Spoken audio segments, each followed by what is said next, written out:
The Effingham County Board of Commissioners meeting is being called to order. This evening, we'll stand for the invocation. I'll provide the invocation. As we do that, you'll remember Joanna Wright, our finance director, who had triple bypass surgery this morning. Some say it might have been the county commission that caused that heart to triple bypass, but not. But please be in prayer for Joanna. She is so valuable, so important to us. We love her to death, and we pray for a speedy recovery. And you have the invitation if you would remain standing. And Stephanie will introduce tonight a special guest who will lead us in our pledge to the lead. Please to the flag. Please stand.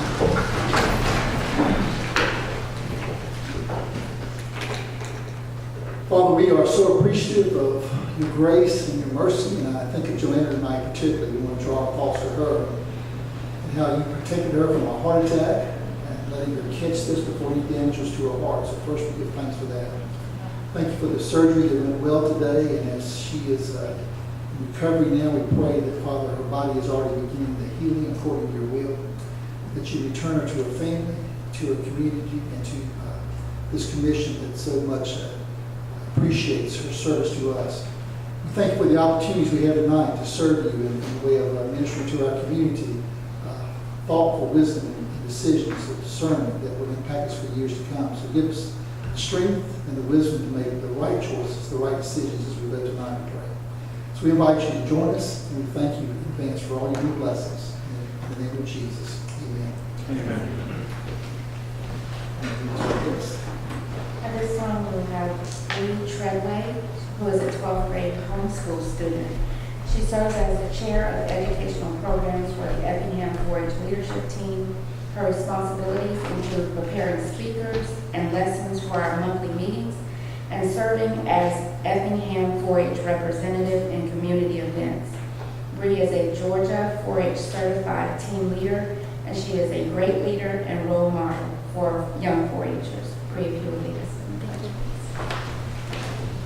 I pledge allegiance to the flag of the United States of America and to the republic for which it stands, one nation, under God, indivisible, with liberty and justice for all.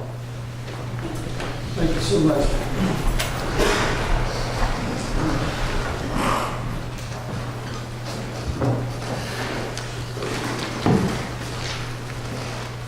This time we need to approve our agenda. We need a motion to include item number 15, item number 16, and advertised, 16 and 17. So 16 and moved. 17. So moved. Second. Motion by Mr. Deloach, second by Ms. Jones. Approve agenda adding items 16 and 17. Correct. All in favor say aye. Aye. All opposed, no. Now, change been set for this evening. Consideration to approve the minutes of the October 17, 2017 regular commission meeting. I have read over those minutes and with those here to represent an accurate record of our report. Is there any other corrections or additions to the minutes? Make a motion to approve as presented. Second. Motion by Mr. Deloach, second by Mr. Lopez to approve minutes as given. All those say aye. Aye. All opposed, no. And the minutes are approved. Welcome to public tonight. Just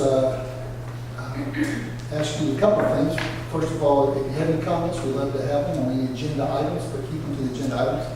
And maybe comment 2 or 3 minutes in the row so everyone has a chance to hopefully speak to it. Our agendas have been put on the website. They're also published here at the office, and hope you had a chance to be prepared for tonight's meeting. And with that, we have a special appearance at 5:15, but we can go ahead. Mr. Walt Waters is already here. Mr. Walt Waters here. I'll invite you to come to the podium.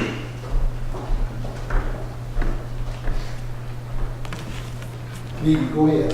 My name is Walt Waters. It's my sister Andrea Alsbrook. We're wanted to appear for you guys. We had put in for a residential permit for 1800 McCall Road and have not received that. Building permit to construct a residence stage. So what are we being requested tonight? Yes, sir. Do what? What's the, I see the agenda item, building permit for construction of a residence. Why is this being brought to us? Because I we have been pushed off, have not had an official denial, and have been asked to do things that's non-residential for this building. Okay, Trustee, can you help us report what the background of this is? Yes, sir. Mr. Waters that purchased the property on McCall Road, and they're wishing to use the building that he's speaking of as a bed and breakfast facility, which is a permitted use in the AR1 zoning district. He submitted some site plans. The engineering department has given him a clearing and grading permit, so he's following along with that, and he has since turned in a building permit application to Mr. Paul. That's where it's at now with Mr. Paul, that the whole of his, Jimmy is viewing it as a commercial building, whereas Mr. Waters is seeing it as a residential unit, believes that it should be permitted as a residential structure, not a commercial. Well, is this an item that goes to the planning board, normal process? No, sir, I mean, So it doesn't require that? no, sir. It is a permitted use in that whole district. So we already permitted that zoning, so I guess, is it going to be, so apparently the structure for the B&B is different than the structure just for the regular residents? The question, Mr. the question whether it's truly residential or whether it's a business, because if it's a business, then that creates another change. Right, what Mr. Waters had submitted is his understanding was that it would be a residential building. Mr. Parr is viewing the same structure to commercial standards. That's what this group means. It's a hybrid, actually. Are you building a B&B or are you building a commercial residence? Well, Andre had purchased the property, we purchased it in the past, we had some plans to do some different things out there. A lot of those plans are either not going to happen or be postponed to some other time in the future when they become our ability to do that. She owns the property, wants to live there, is going to build a residence there. We would like to at some point have a bed and breakfast there, and if that becomes this building, that would be great. But she's going to build this house to live in, live there, and then we will move forward with other things that we wish to do. Because I guess my concern would be that if it was a bed and breakfast, there's probably some of the exits you're supposed to have, just talking out loud, and some of the exits you're supposed to have, different things in the structure for the safety. Sure. And we'd hate to approve something that's a residence and be a bed and breakfast, and then suddenly there's 3 or 4 people in it. Sure, but can you turn a regular house into a bed and breakfast in this county now? They have requirements for doing that, and you can take a house and turn it into a bed and breakfast in this Right, county. I have to do some additional Sure. work to conform to a commercial structure for multi-dwellings. In the ordinances doesn't say anything about it. It has to be a commercial thing. It just says it has to meet the fire codes or whatever that ordinances are at that time, for that purpose. Okay. Mr. Parker, do you want to speak to any of this? Do you want to speak? Oh, yeah, I'll wait till he gets finished up, and I'll fill you in on everything. Okay. We're ready for that. I think we're ready for it, and we'll come back to the questions we have. Let me share what concerns are around my community.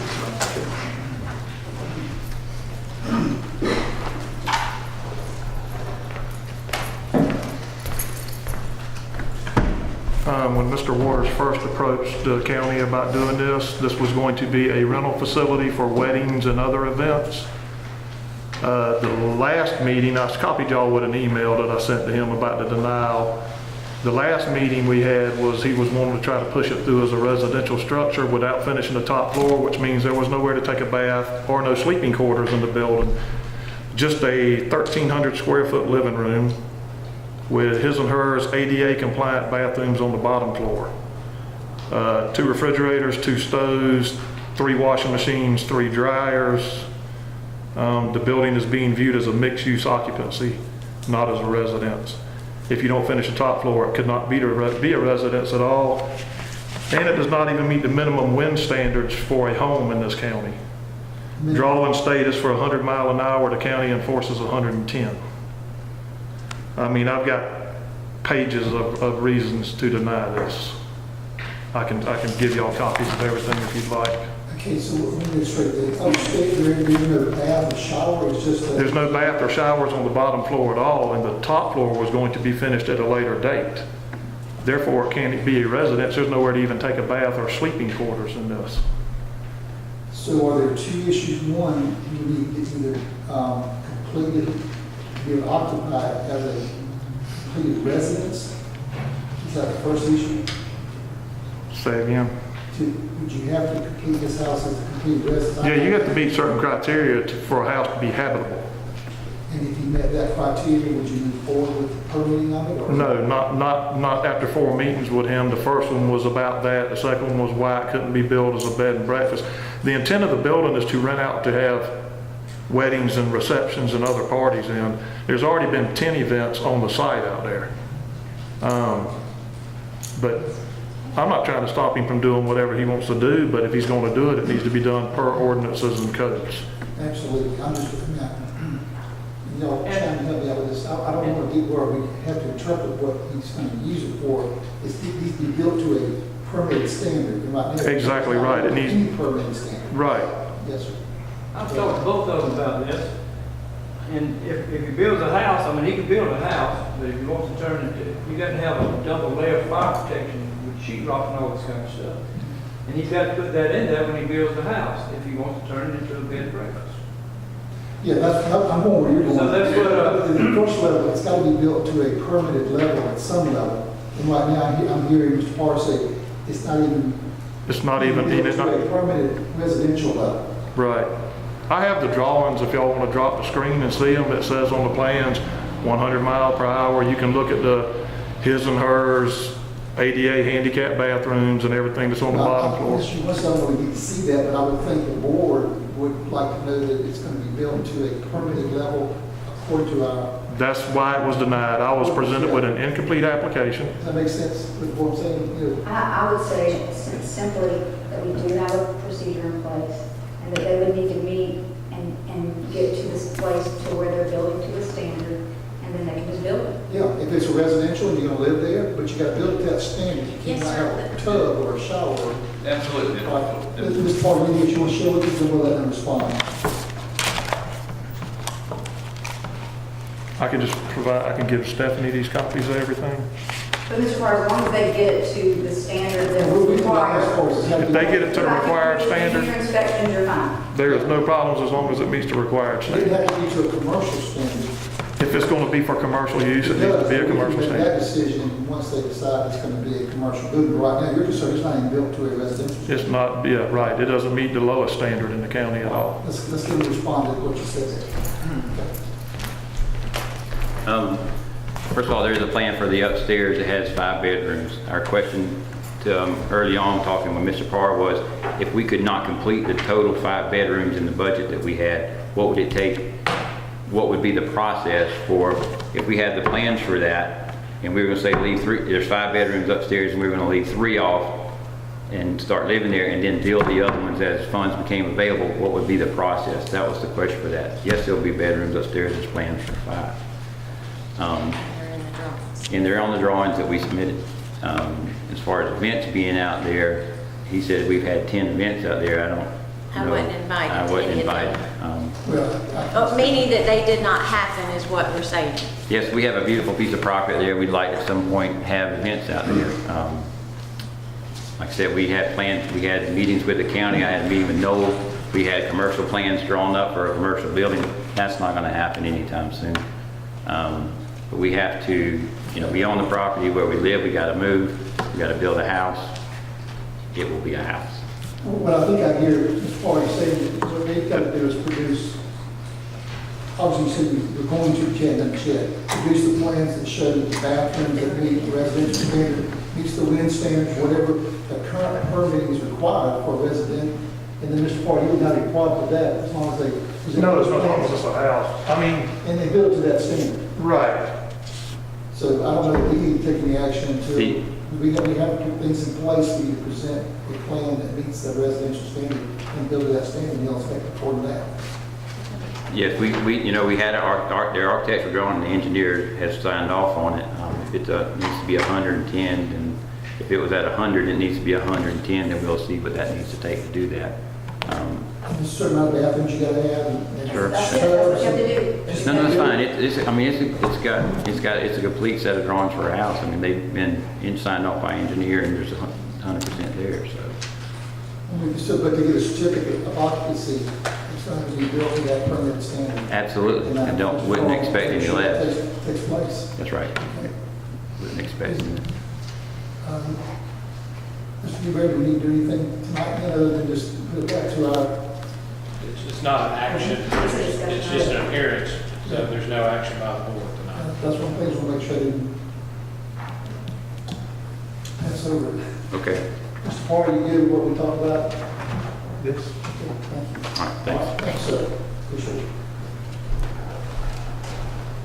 We are going to move down to new business and take new business item number 1 because it has been considered before we can take one of the old business items.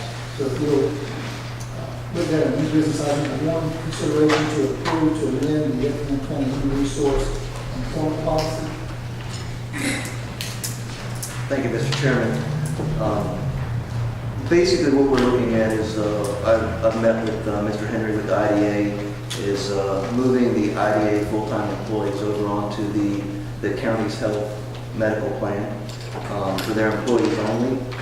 And, we had met with Blue Cross Blue Shield and we went back and forth on how we can accomplish that feat.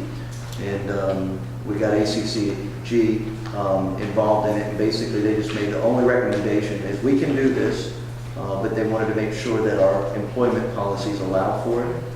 Our current employment policy doesn't exclude it, but it also doesn't permit it, and this makes it absolutely crystal clear that it's an allowable action. Therefore, we're requesting that you approve this change in the employment policy. And you can see it. It's merely adding a paragraph to the group health insurance, a subparagraph A, allowing full-time employees of the IDA to join our group health medical. Include recommendations, new subparagraph in 501. That's correct, sir. And then after we approve the policy, we can come back to the old business and actually approve the MOU with the IDA to allow them to join starting January 1st, 2018. Sure. I think we intend to help sister organizations. Do you have any questions or comments from the board?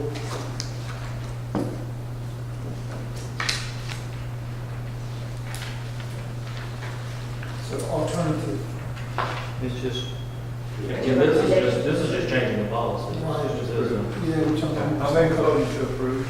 Subparagraph 501 is changed. Motion by Mr. Loper, second by Mr. Floyd, to approve the change to the person to the policy.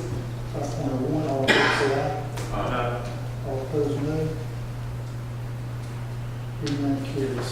Okay, thank you. Now we can go back to old business and look at a resolution, consideration to approve a resolution to recognize Effingham Creek as an outstanding natural area of value.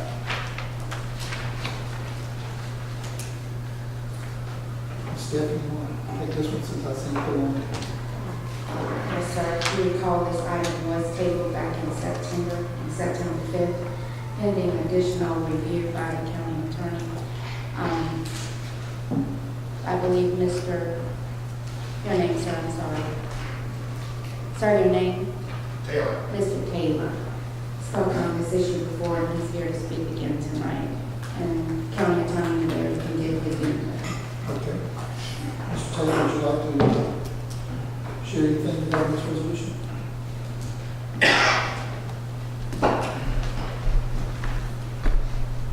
Thanks for considering this again. I don't have anything to add, but we'll take any questions from you about the issue. I think the last where we left is, did you ever reach out, or did your group ever reach out to the landowners, the property owners along the creek? Yes. At our initial meeting, over half of the attendees were landowners there. The announcement about the resolution, as well as a copy of the resolution, was published on our Facebook page and emailed out to individuals who are on our mailing list.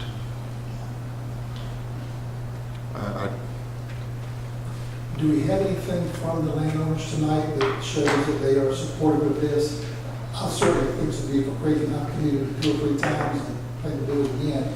And we won't support, I do know that there are a couple of people in attendance tonight who responded to come here and show support for the resolution. The licenses are here. I don't actually know if they own land on the creek. I can only say from personal conversations with individuals, many supported it, but people don't like to come to meetings. The city of Springfield has already approved this on July 11, 2017. As did the city of Lincoln the day as well that same week.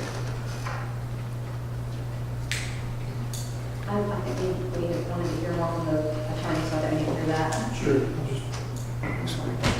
Excuse me, what was that?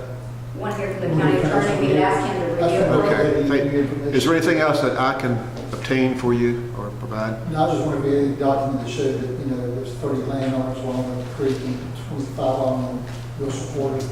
I think there was a question in the last meeting on just the legal status of the organization. I don't know if that was resolved. Oh, well, I think the question asked was whether or not the organization was an established 501c3. Is that correct? Yeah, I just recall that from the last. Yes, and as I replied then, no, it's not yet. We have people working on that. Okay. All right. Stephen, can you share this? I guess my thoughts are the board can support Ebenezer Creek without a resolution. I don't see a need to actually execute the resolution to do that. I guess things could pop up in the future and you could take action at that time. It's just right now, I don't believe that you need to execute the resolution to have, or any measures about support the Ebenezer Creek. I appreciate that, because I'm not sure what this does. For instance, I've talked with John about getting the creek cleaned up, storm through all the trees down. Last time I tried to canoe it, I had to get out at 200 feet, go around, and so we recognize the value in that. We're committed to protecting it, but I just don't know the value of what we're doing when we put a resolution in place. I don't know if our attorney believes the same. I tend to be that direction, but I lean on the county commission. They really don't want anything. They just want to approve a resolution recognizing Ebenezer Creek as an outstanding natural area of local, state, and natural value. There was some wording that I thought we had some concerns about. I don't remember. And I believe I agree with it. I'm just not sure what the. I think the concern is actually putting it in a resolution. What does that then, how can that be used? Can it be used in any way that we can't foresee? Because a lot of natural areas in Effingham County we value. So are we going to make a resolution saying we value each one of them? Or why are we specifically holding this one up different? And does it create something we're not fully prepared? We don't know. So what is the point? What is the actual point? Like, what does it do? What does it do for us? Because the next week's passed on wants us to prove another area, and you did it to them, and I just don't know. We want to be why. safe, not to get ourselves into that we don't recognize what we're doing. I think that's obvious, and I do understand and appreciate that. And the question was asked by one gentleman on commission last time, why do we need a resolution since we're protecting the creek already? Which I think is a great question. But I also think that speaks to the issue of what the county is actually doing to protect the creek. And in regard to that, I would like each of you to think about that, regardless of whether you pass this resolution, because they're just words.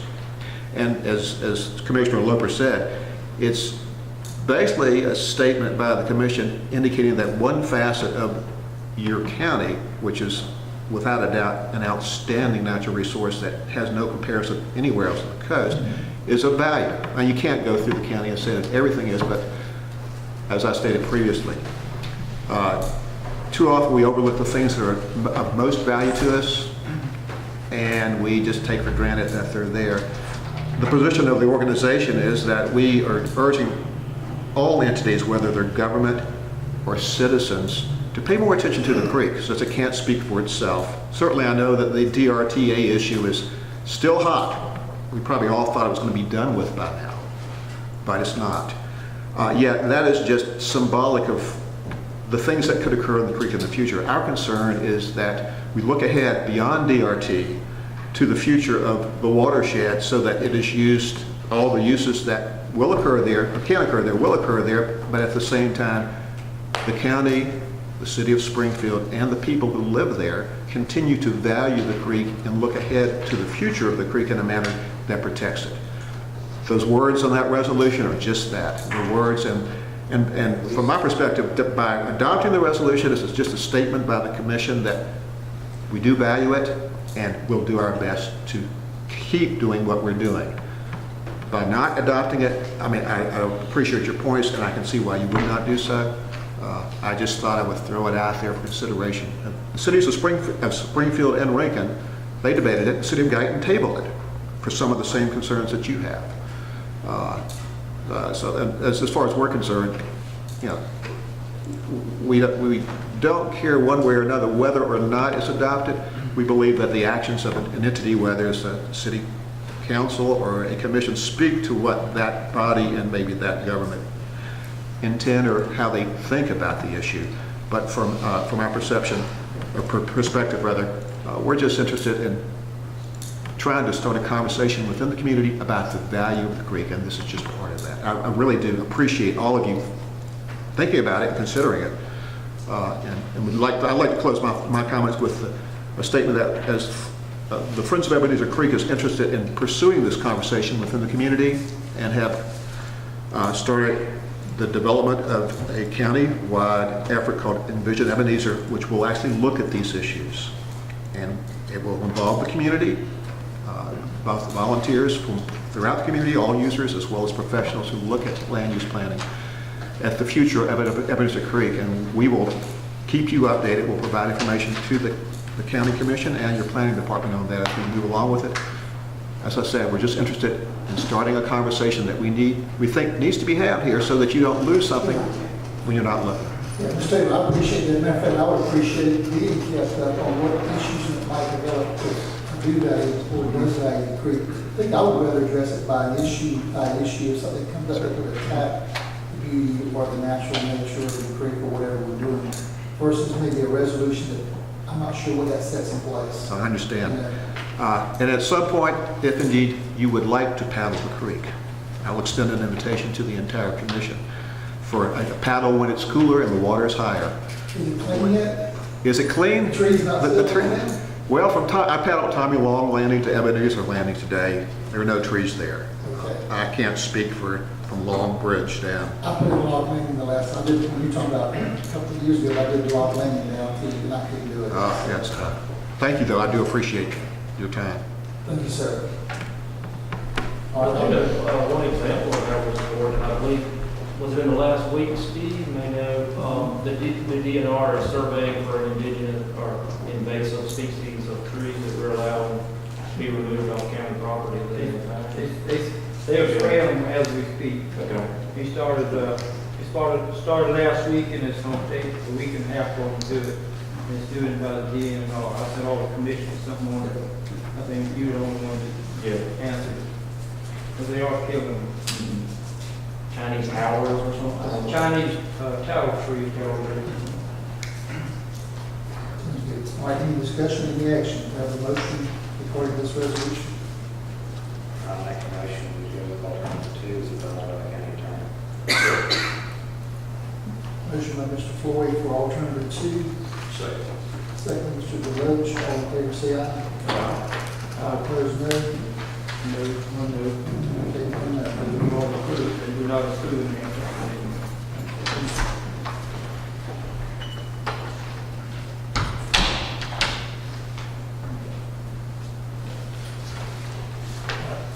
All in favor except Mr. Floyd, will you vote no?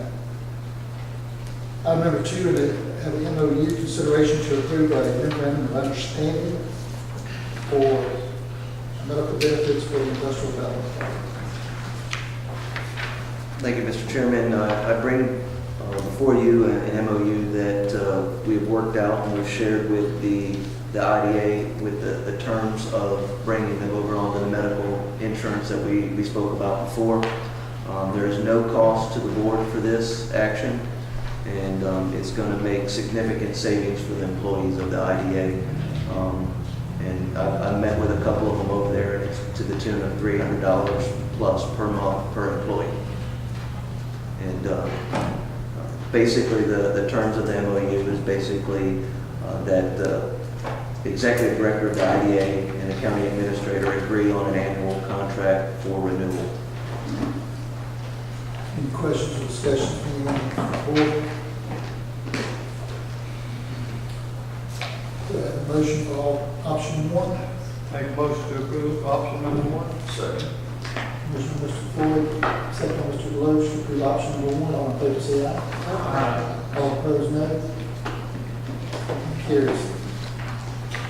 Item number 3, consideration to approve a resolution for transfer of fiscal year 2017 capital improvement element update to the Georgia Department of Community Affairs. Thank you, Mr. Chairman. I'm going to be covering for Ms. Joanna tonight. Basically, this is an annual event that we do for the Department of Community Affairs. It's a standard form, basically outlining our short-term work program, and basically it lists all the projects, the time frame, the estimated costs, and it also identifies the funding sources throughout. It's a standard form that we do every year. As you can see in there with the spreadsheets, I can't account for all the way back to 2004 myself, but I trust that Ms. Joanna had these accurate and prepared for us today before she left yesterday. I think she did an administrative report earlier, didn't she? We've seen this in a previous report, Yeah, this is just a transfer. This is just the actual take action. This is the actual approval. We heard that when Peter Penning, I believe is her last name, with the Department of Community Affairs. We're pretty much done. There's some forms that we need to resubmit. We're pretty much done. It's just pending approval. Then we will need to bring it back to you for adoption. Any other question or discussion? So we have a motion to approve the recommendation. Make a motion to approve alternative number 1 and approve. Second. Motion by Mr. Kiefer, second by Mr. Logan, to approve alternative number 1, which is an option on here. All those say aye. All opposed, no. That carries. Go back to new business. On item number 2, new business consideration to approve a contract with the Land Waste for Solid Waste Services. Good evening. Yeah. Fiona Charlton, purchasing agent. The county currently has an agreement in place with Public Services for solid waste collection and recycling, which will terminate on February the 19th, 2018. Go down, sir. I'm sorry. Go ahead. Per Article 3 of the Effingham County Zoning Ordinance, Section 66-104, General Provisions, Part B, Residential Service Provider Service Agreements, the board can select a service provider without following the bid process. Staff have been negotiating with Atlantic Waste to perform the services, and a mutually agreeable fee schedule has been reached. There are 2 options to the fee schedule. Option 1 does not include yard waste and will save the county approximately $167,713.88 in the first year over the rate that is currently being charged. Option 2 does include yard waste collection, with the yard waste to be put in with the regular household trash, and will save the county approximately $127,331.48 in the first year over the rate that is currently being charged. With yard waste being described as what? Grass clippings? Yes, grass clippings, raked up leaves, anything that they can put Put in a inside bag, in their bag. household trash cart, yes. It has to In the fit. bag, I understand. They do or they do We're not? not- No, they do not have to put it Okay. into a baggie, Okay. as long as it will go into the trash It's in the container. cart, okay. Yeah. This is something I wanted to look at because I think it really been burning fires and A lot of issues. people have asked for it. Yep. And it's just a great benefit. The contract runs from the date executed with a service start date of February the 19th, 2018 to June the 30th, 2021, with 4 single-year renewals unless terminated. There is a set 2.5% increase each year for the duration of the initial term, after which fees can be renegotiated. The contract can be terminated by either party in writing with 60 days notice. Atlantic will start the contract with 7 brand new rear loading 2-man trucks and all brand new carts. Their customer service... I'm sorry, with 7 new rear load... 2-man carts. 2-man carts and new carts. Trucks, I'm sorry, trucks and all brand new carts. Okay. And that's been said before. Yeah, I'm sorry. All right, I missed it.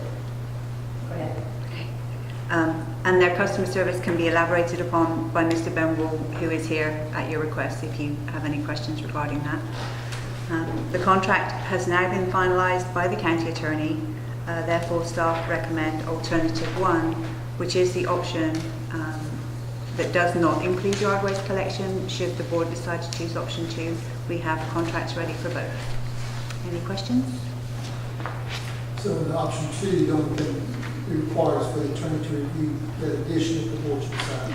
It's just a change in the contract, it just changes the rate. And it removes all references to yard waste collection being collected with the household trash. And the February 19th start date is not a problem? Not according to Atlantic Waste I've Services, got no. another hard copy that has February 20. I don't know if it changed on purpose. I'm sorry? In my package, I had a hard copy of the... It was a agreement draft. that- It was a draft of the agreement. Oh, okay. Because that was all we had at the time, but we I now thought this might got, have been new. we have, No, we're going to have a line item on a future agenda before February, or have some type of workshop to make sure all commissioners were crystal clear on transition process. If not, I think we definitely need to do that, because I know we'll get a lot of phone calls. It'd be good, yeah. I think we should address that. Maybe we can plan a workshop on the transition process, so you can meet with all of us and we'll be able to speak with our constituents. I mean, I'm already getting continued complaints about where we're at right now. So. I think that's a fantastic idea. My name is Ben Wall. I am with Atlantic Waste Services. I agree. I think that's a great idea to have a workshop. We have, since we've been in the process of finalizing this agreement, we have somewhat already started the process. Is that okay? Can we talk about where we're at with the process, Mr. Newberry? Okay, we can't talk about that. Where we're at right now is all the trucks have been ordered. We have not ordered the carts yet. The carts will take roughly about a month to build, and then about a month to distribute out to all the residents. From what we're being told by the cart folks, the trucks are at the factory right now. They have already been built, but they're at the body factory, which will put on the actual compaction body. We have already gotten all the proofs for all of the flyers and everything, so I can show you the proofs. We're talking with we've talked to our website designers about putting in a section for Effingham County on our website. We have not gotten that finalized yet. But overall, and I've also spoken with your GIS department as to, they can tell me, they can put in a grid with your GIS department how many customers are in a certain block, which will allow us to route the proper number of homes, which will be very good for us. So we're waiting to get a final number of, we know how many routes we're going to run, but we're waiting to finalize the zones. We ideally would like to have it as y'all's districts, being, a zone. So like District 1 will be on Monday, District 2 will be on Tuesday, District 3 will be on Wednesday, so forth. It may not all work out like that, but that's kind of the goal we're going for. we should have a real clear picture as to the routes probably within the next, probably 2 weeks, 3 weeks. So overall, we've got enough time. We've got the trucks coming. We should be in great shape. I think the main thing for us from here on is ordering the carts and getting the proper people hired. That's going to take some time, because when you do have these transitions, you have to hire more than you're going to need, because inevitably the ones you hire don't always work out. So there's some transition, and so that's the main next step that we have to go through. That's the one that's going to take the most time. But I think that'd be a great idea. I would think probably maybe the first meeting in January. Does that sound good for you guys? That gives us 6 weeks to go. Jeff, what do you think? I think the first meeting in January sounds good to y'all. Maybe before that we can sit down and discuss it. Yeah, I'm about to sit down and discuss in a workshop before the, Yeah. we'll shoot for that. Well, Be kind of looked up, you know, I would love that link to, from our website eventually, in the next couple of months at least, you know, what's it going to look like for us to go to that link and say, oh, this is going to be our new provider. They'll talk about the whatever we approve here tonight. Yeah. Yard waste or not. You know, what's going to look like? What's going to be different? What's going to be better? If there's a wordage in our contract at all, then get it in there stating about during any type of service failure that Atlantic will contact their customers directly. If I could talk to that myself, during our negotiation period, we talked about all the transition time, as well as a communication clause, Yeah. which I promised all of you that I would, you know, we went back and forth very clear on all the different things that we wanted with social media, phone trees. We're getting phone numbers through the county services, and trying to do emails, phone calls, and having a first-class communication clause in there. There's also a penalty for lack of services for $2,500 a day. If there's, and we're not talking about ones and two misses here and there for whatever purposes, but wholesale missing of subdivisions and routes and things of that nature, there is clauses to get it back into compliance and up to date. Motivation. Yes, it's motivation, but I mean, we understand what recently happened, and Steve and I both said, hey, that's a good idea to put that in there. You know, we realized that, hey, y'all had problems, and we want to make sure that we never have those problems, and make sure we start off on the right foot. We've got a good list of people to go from. We have the capability of email blasts, phone blasts, social media, obviously, of communicating all that stuff, and that's where the failures, when the recent failures happened, is there wasn't good communication, and we want to make sure that, hey, what he says and what the county says and what we say is the same thing, so we're all, you know, in tune together. The new administrator, one of his very first opportunities to really talk to me was during when I was handling like hundreds of those complaints on Facebook. That was stressful, to say the least. I would love to see, you know, the communication, have these questions, you go on the website, says, what do I do if my card is damaged? What do I do if my garbage was filled and picked up?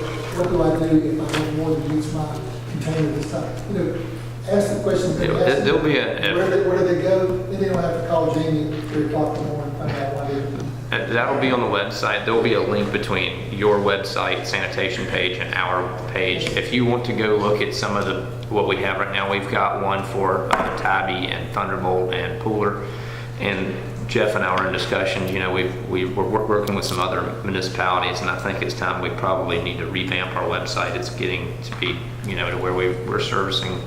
After this, we'll be servicing over 30,000 customers. It's time we kind of, every now and then you got to redo your website. I'm sure y'all had to redo y'all's recently. Yeah, It's time for us to do ours. Having trouble with your solid waste pickup? Yeah. Exactly what you got to do. Well, and one thing I'll say is, I checked the reference with Fuller, and at the time I did not know the city manager of Fuller, but I just reached out to him and said, I understand that you changed over to Atlantic several months ago, and I want to hear how your service level's been. And he just said, night and day, they used somebody that they used previously for like 20 years, and they started to get bad service, and that the service was just great.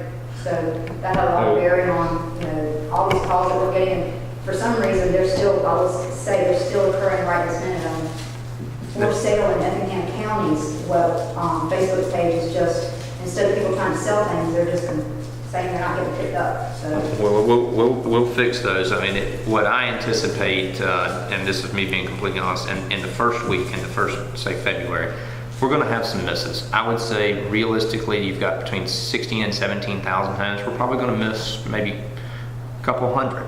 But then in the next week, it should be less than 100. And then after 3 weeks, it'll be probably 30.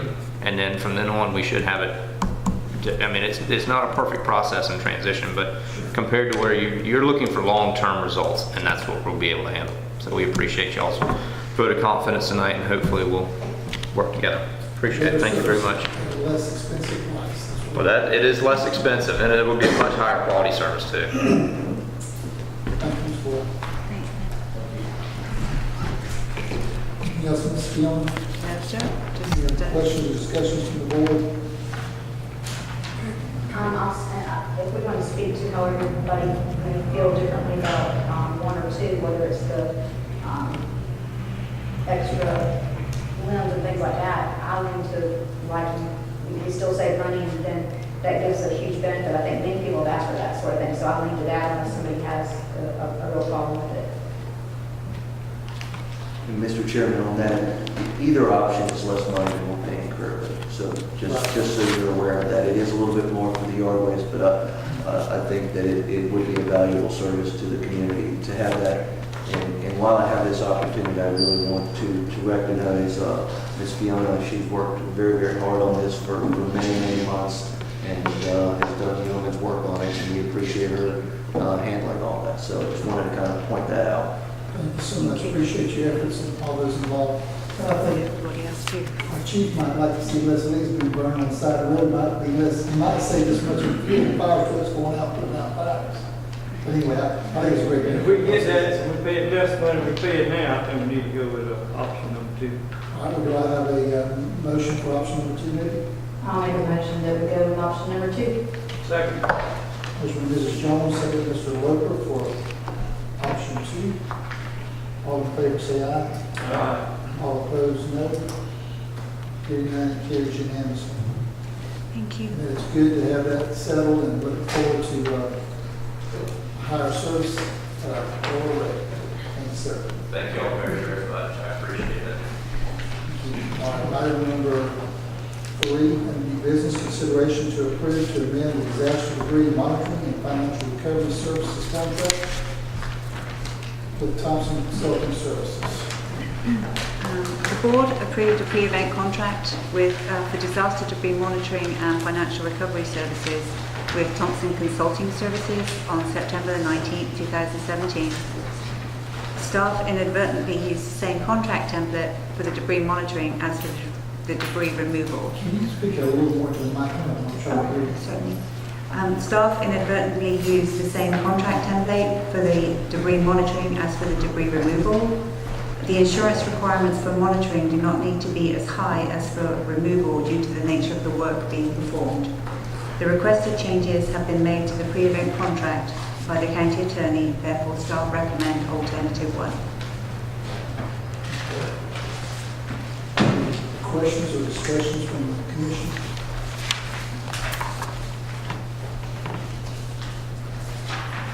You never have to use it. Hopefully not. All it's to God's use. Do we have a motion for alternative 1? I'll make a motion to approve alternative 1. Second. First by Mr. Deloach, second by Mr. Loper for alternative 1. All in favor, say aye. Aye. All opposed, no. It's unanimous and carries. Thank you. Item number 4, consideration to approve a non-disclosure and service agreement with Benefit Marketplace LLC to provide employee benefits administrative services. Good evening.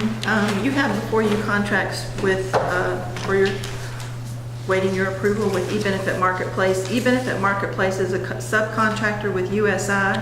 As you recall, USI is going to be our agent of record next year for our benefits plans.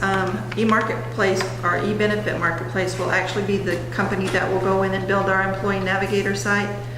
Also, as you recall, Capstone is now handling that for us. Once they are no longer our agent of record, then they will no longer provide that service. USI contracts with E-Benefit Marketplace to provide those services. So what they're asking for is a service agreement and also a non-disclosure agreement. One thing that I would like to point out in the agreements is that in the service agreement, our information is our information. They do not and will not hold hostage, if you will, our information. Everything, all of our information belongs to us. So if we should terminate the contract with E-Benefit Marketplace, that information that they have based on our employees and benefits and things still belongs to us. That's one of the issues we had with our previous provider, is that the information was not our property.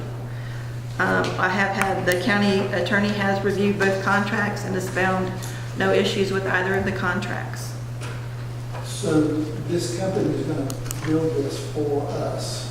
Yes, so they're going to build it. Funding applicable, so our agent of record is going to be paying? That's correct. The fee for them to come on board and build and manage our site is $661 a year. USI pays that fee. Okay.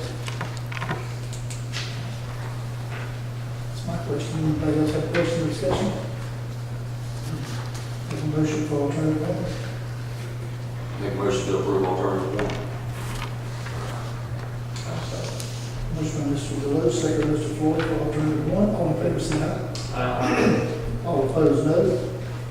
Each unanimous and carries. Thank you. Item number 6, consideration to approve a contract with Optometry International Corp. for area Mr. Chairman, I think you skipped one there. Yes. Number 5. You're right. We're voting on that.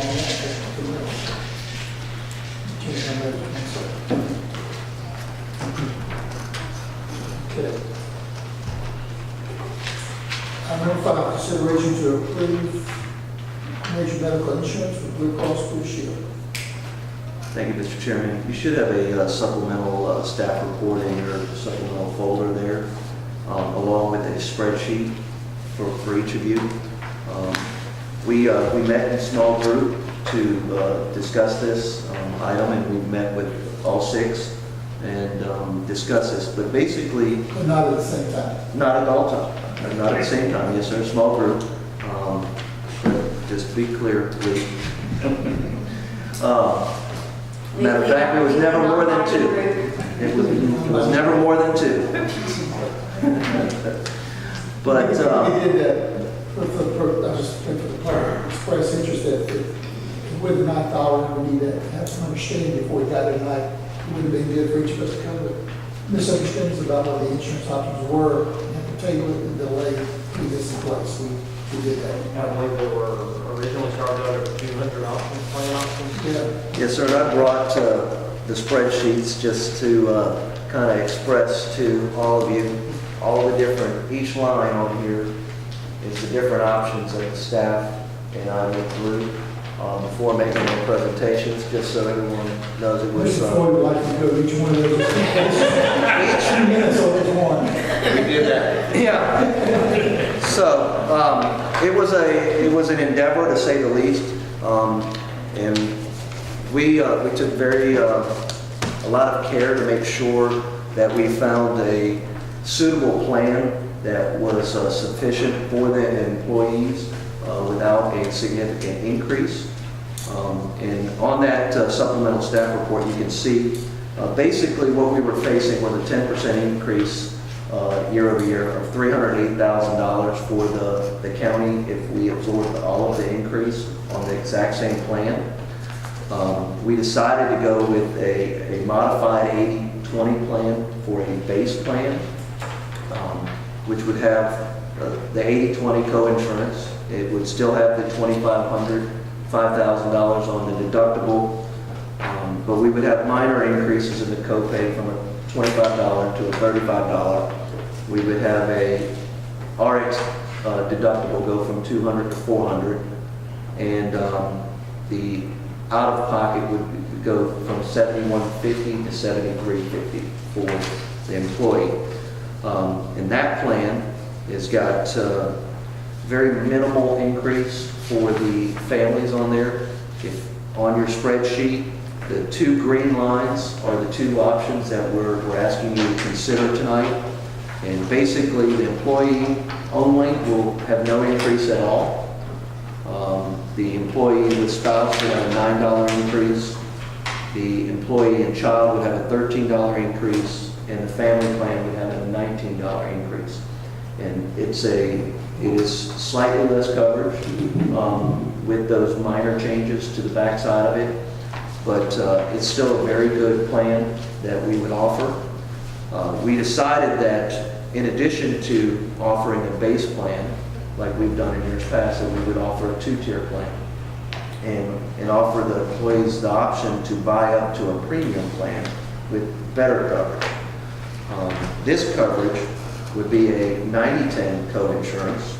It would be $1,500 and $3,000 on the deductible. It would have the $25.50 on the co-pays, exactly what they have now. And then it would have a zero deductible on prescription drugs. So it's got a better prescription plan. This plan does come with a cost.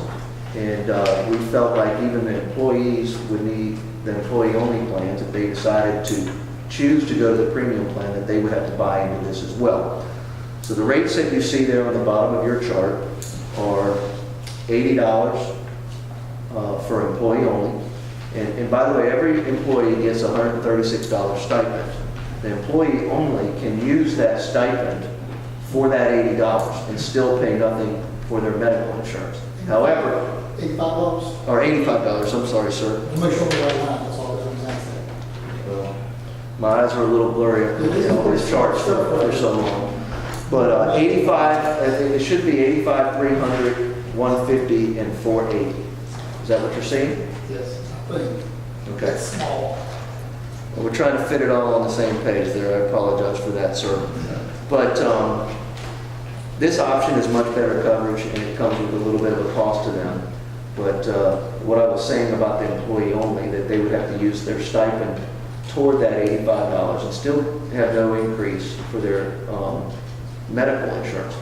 However, if they were using their stipend for other coverages, dealing with dental and vision, long-term or life insurance buy-ups for themselves, that they would either make a choice to those or come out of pocket toward that. So that's an option that they will have.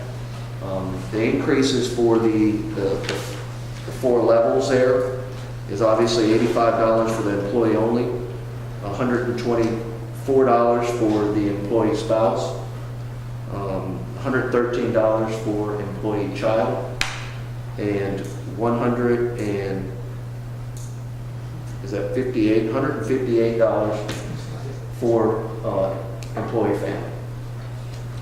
And it is our recommendation that this is the best of both worlds for the employees. They can get their base plan similar to what they have now, where they can buy up and get a premium plan. Very little change and very little increase in premium.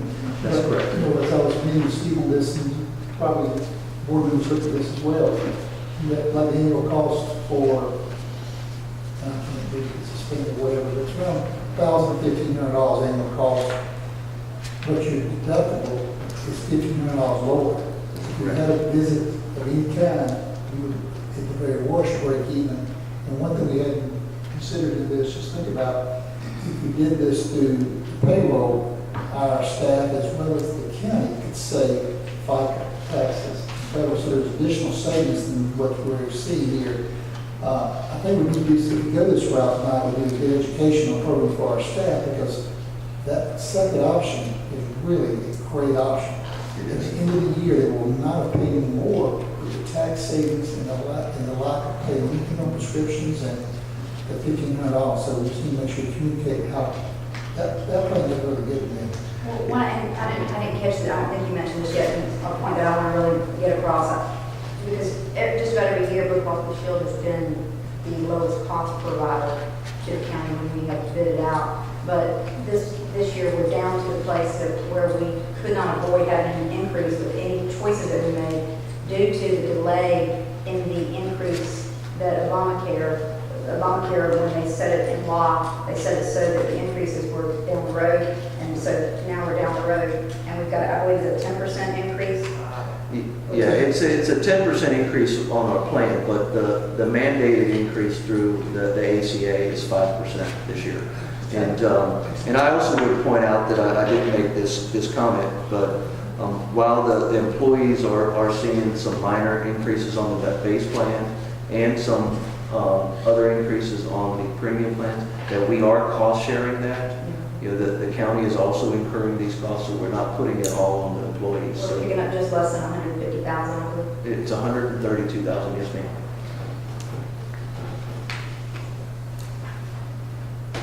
Well, I think you've done a great job and some good options for us. I really like the option of buying a higher coverage.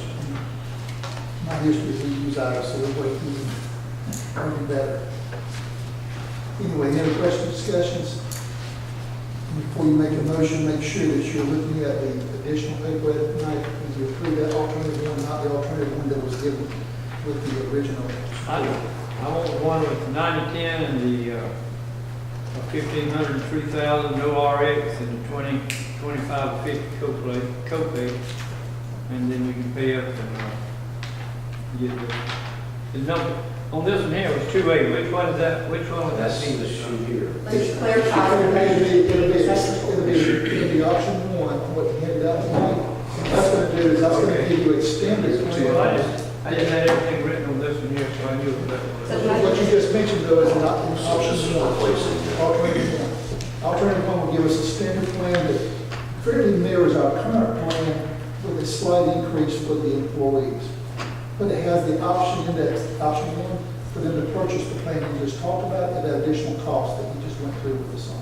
That's the one I really like. So do we need, in the motion, do we need to specifically say 2A, I mean alternative one with 2A? Commissioner Deloach and Commissioner Loper, the spreadsheet that we had our small groups with, it was option 2A. We had all the different plans that we were presenting to you. Option 2A is the premium plan on the staff report. That's called option one. That's called option one. Yeah, that's my question. So if we approve alternative one, that covers it all. It covers both the base plan and the premium plan Yes. that you're referring to. Okay, I got it.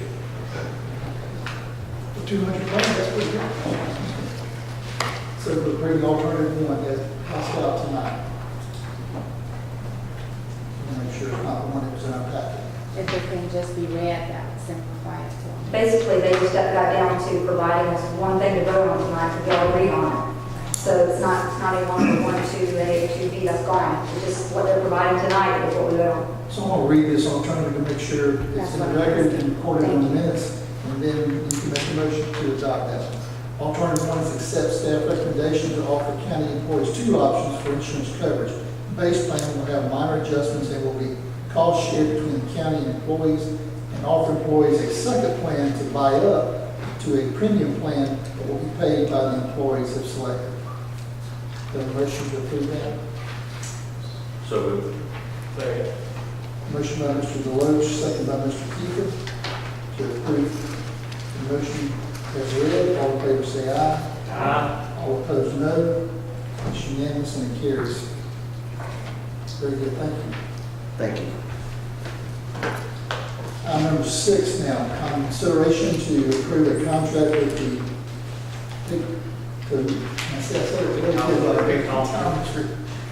International Corp for aerial photography. Mr. Chairman, before you is a contract for aerial photography. In the past, we've had aerial photography flown every 5 years. 2018 year will be the year number 5 to have that flown again. This was talked to you all during the budget sessions, and this year we'd also, a pictometry company also, they're known for flying oblique imagery as well as ortho. Ortho is straight down from the airplane, bird's eye view, and an oblique imagery is at an angle, 360 degrees around. So you can see a house, see 360 degrees around it, and it's very useful for public safety folks that if they're trying to gain access into a structure, they can see 360 degrees around that structure through access points, and tax assessors can use it for picking up buildings that may have slipped through without building permits, and adding to the tax dodges. And also part of the pictometry contract is a building footprint program. What we've got building footprints each year that's the outline of all the structures, anything larger than 10 by 10. And their program, they'll show what is new, what is changed, what is removed, so we can pick up those buildings in the digest as well. And I've got some quotes here from another same one company. They were hired and offered everything that pictometry had, and also the regional commission was getting a regional project together, and their numbers were higher than this as well. So before you use a contract, staff recommendation go with the pictometry. Okay, thank you. Any questions from Mr. RC, any discussion? Entertain a motion for alternative one. Make a motion. Second. Mr. Floyd, second Mr. Woodard for alternative one. I'm sorry. All in favor, say aye. All opposed, no. It is unanimous and carries. Now, Ms. James will go after all our instruction that we've done the meeting before.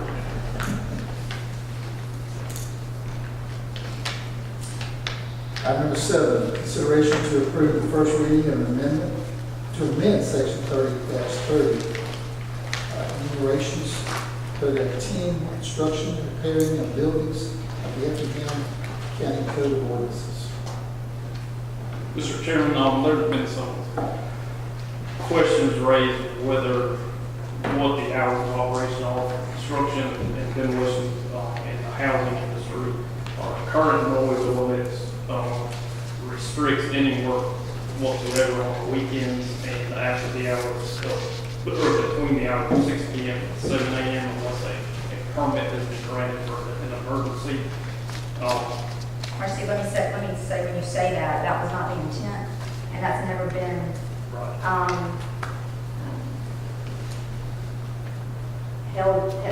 nobody's gone by that because it was never the intent or understanding of the ordinance. Enforced, because it wasn't understood that way, but when it was put under some scrutiny, then the way it reads, we deem we need to fix the way it reads so that really the true intent is there. Correct. Yes, ma'am. Yeah, I believe the intent was to not allow construction noises that is above the normal permitted levels during those hours and on weekends, not to restrict it completely from being done on the weekend. So that's what, before you get some clarification, Mr. Parr had worked on this, and we got from City of Savannah and City of Fuller had it pretty well written that they're completely striking out the existing verbiage for section 10 and replacing it with what the 40 that would allow construction on the weekend, use of hand tools up to the normal limits. It's better the way it reads now. It's good, I think. Anyway, any questions, discussions? Recommendations, alternative one, do we have a motion? Motion that we approve as presented. Second. This one from Mrs. Jones, second Mr. Floyd, to approve as presented, which is alternative one that we're recommending. All in favor, say aye. All opposed, no. It's unanimous and carries. Mr. Chairman, if you could note for the record that we're approving the first reading of this ordinance, please. All right. Do we need to add that to the motion or just note it? Just note it. Okay, be noted that we are approving the first reading. So this will be on our next agenda for second reading.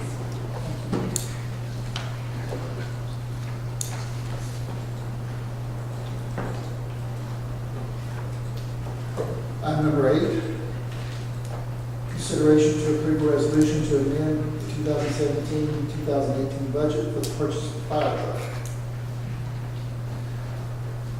Thank you, Mr. Chairman. Again, working here on behalf of Ms. Joanna, this is just a budget amendment to move money from our SPOS over to the general funds for a purchase of a fire truck that was approved in the general nature of the SPOS resolution. But this is not just any fire truck. I want to point out this is a ladder truck. It'll be the largest ladder truck in the county. It's a 100-foot ladder truck that Chief Hodges went to Pennsylvania to inspect and took a couple of his mechanics with him to look at. He believes it's a good purchase, and I think it's going to help with our fire rating. It's going to allow us some new options on our zoning ordinances, because currently we don't have a ladder truck, and we can't go over 4 stories on our fire coverage, and this will allow us to go to 7, possibly 8 stories on our fire coverage. And I recommend, and the staff recommends, that you approve the budget amendment to make this purchase.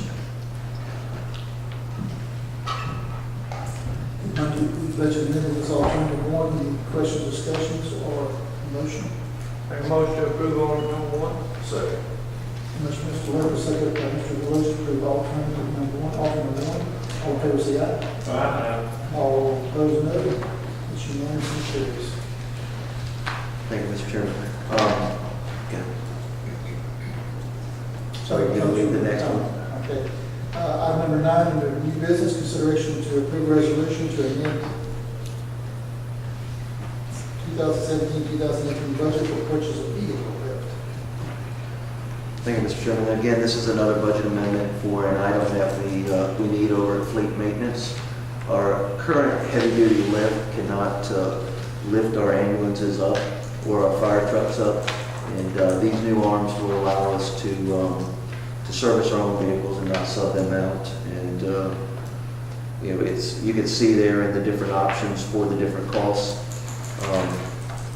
of the different lifts, and we are recommending option 1, which is the approval of the budget amendment for $29,615 for the $16,000 to $30,000 lift. Option number 3. Am I reading this wrong? Yeah, that's number 3. So you're asking to recommend alternative 3? Yes, sir, I am, and I'm not sure why we recommended option 1 on that, but we were trying to get the lift upgraded to $30,000. Okay. So any questions or discussion about the options here from the board? It's option 3 here, but on the next page, it's alternative number 1.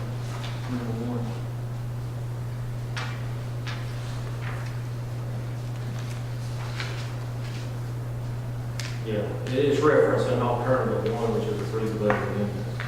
That's what. So I mean, Yeah, it's the recommendation. Let's do this. Do I have a motion Yes. to move the current 2 lifts rated at 16,000 pounds and install a 30,000 pound, 29,615? Have a motion to that? So moved. Motion, Mr. Deloach. Second. Second, Mr. Whipper. I apologize for that, Mr. Chairman. That's fine. Motion, Mr. Lewis. Mr. Lewis make the motion? Yeah. Second, Mr. Whipper. All in favor, say aye. Aye. All opposed, no. And you've got the 30,000 pound, $29,000. Item number 10, consideration to approve a resolution to amend the 2017-2018 budget. Mr. Chairman, this is a motion or a budget amendment, rather, to create a position, another facilities maintenance position. It's a focal point of one of the things that we've been working for. We currently have 3 staff members in facilities maintenance, and we are overwhelmed with all the different items that we need to do with all of our 14 buildings and facilities. This is no new money for the county. It's a shift. We had 2 positions that were in the EMS department, full-time positions, that added up to $100,000. So the facilities maintenance position is less than half of that. But it will also allow us to have a contingency position in addition to the facility maintenance position. And it is staff's recommendation that we approve that, and we will try and take better care of our facilities moving forward, sir. So you don't take two personnel out of one and move them to the buildings and maintenance? Yes, sir. It's the new facility maintenance positions are only about 37,000 with all of the benefits and everything. But the two positions added up to 100,000. So we're going to take the other money. We'll have it in a contingency fund for another position where we could float it to different positions where needed as needed.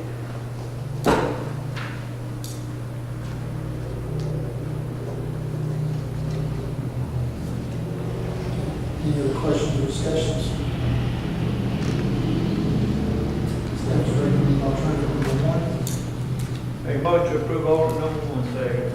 Motion by Mr. Lucas, second Mr. Kiefer for alternative one. All in favor say aye. Aye. All opposed, no. It's unanimous and carries.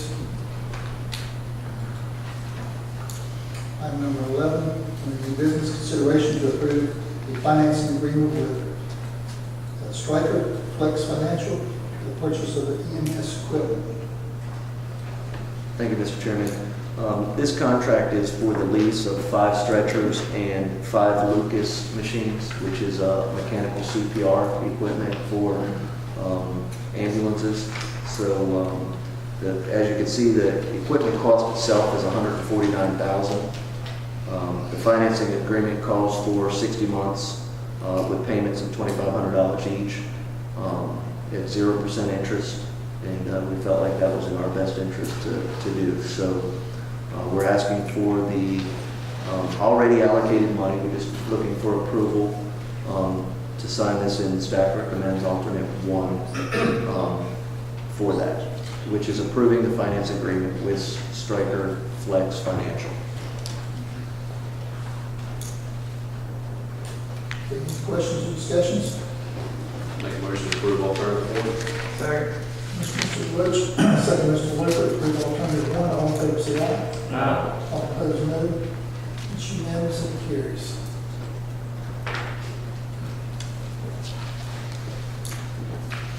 Item number 12, consideration to approve a quitclaim deed to release a 20-foot and 30-foot utility easement on a property known as Lot 10C in the Effingham County Industrial Park. Thank you, Mr. Chairman. Basically, we already have a building that is built there, and this is just an easement. There's not an actual water line there, but the easement goes underneath the building. And the property owner is asking us to do a quitclaim. I've met with the attorney, I've met with the engineer, and also the IDA, and no one is opposed to this, and it is no cost to the county nor any future encumbrance. We recommend approval. Any questions or discussion? Recommendation is option 1. Do I have a motion? Make a motion to approve option 1. Second. Mr. Rose, second by Mr. Kiefer for option 1. All in favor say aye. Aye. All opposed, no. It's unanimous and carries. Number 13, consideration to approve a proposal for professional engineering services for the Blue Jay Road water main extension. Thank you, Mr. Chairman. The Blue Jay Road water main extension is basically, it's a little less than a mile. It is a straight line from our existing water main. It will do an inner loop in our section. One of the main priorities with our water is water pressure and water quality. Looping the system here is an integral part of our future needs. It will also improve our fire rating along that area. And this is just the engineering portion of it, not the actual construction of it. We put this out to an RFP for 4 different companies, and we had 3 responses. Your responses are in front of you. Parker Engineering is $29,570. EMC was $50,520. and Hussey Gate Bell was 75,580. And all three of these have done work with us with engineering services in the past. And it is our recommendation that we approve option one with Parker Engineering for $29,570. Thank you. Any questions or discussion? Make a motion to approve option one. Second. Motion by Mr. Deloach, second Mr. Leonard for option one. All in favor, say aye. All opposed, no. It's unanimous, it carries. Thank you. Item number 14. Consideration to amend the rules of procedures for the Effingham County Board of Commissioners.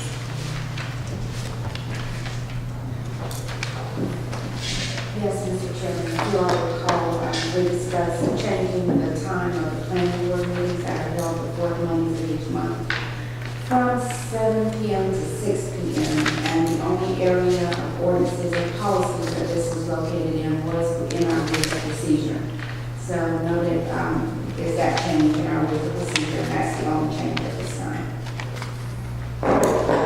So alternative one would change our public hearings to 6 o'clock on a regular meeting nights.